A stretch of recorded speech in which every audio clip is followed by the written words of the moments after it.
Good afternoon. We're in Springettsbury, Pennsylvania at the site of Camp Security. And when George Washington was fighting his battles down at Brandywine Creek and Germantown in 1777, September and October, his general Horatio Gates was up in Saratoga.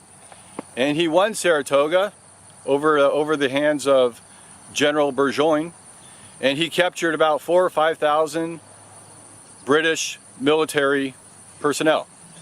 And those personnel were marched up and down the colonies, and they finally settled here in a POW camp of Camp Security in 1781. And they stayed here until the end of the war in 1783 at the signing of the Treaty of Paris. This is about 280 acres of land, and the structures were basically wood huts, wood cabins on rocks. And they're only here for about 2 years, so you can't really find any evidence, archaeological evidence of them being here. So it's kind of estimated exactly where they were and where the huts were. But over here on our left is a stream, so they figure maybe they're by the stream. That makes sense for a POW camp. And this POW camp was guarded by the 7th Battalion Militia of York County. And what does that mean to us?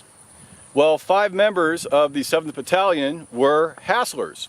And Hasslers, as you remember, Michael Hassler, he arrived on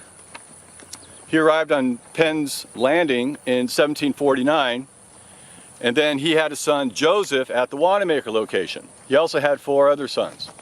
And Joseph is our 5 times great-grandfather, and he was assigned to the 7th Battalion, and he and his 4 brothers were on guard duty of this Camp Security under the command of Captain George Giselman.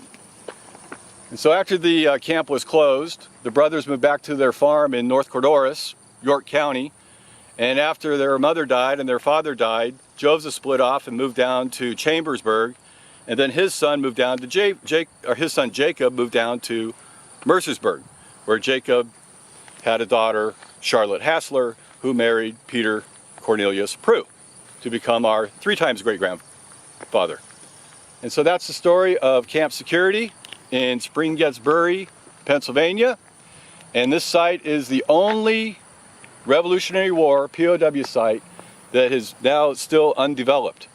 So at one time they had an archaeological project here. I'm not sure how far it went, but they're trying to map it out and find the artifacts. And that's the story that I'll share with you today. Thank you very much. #ShadowMan.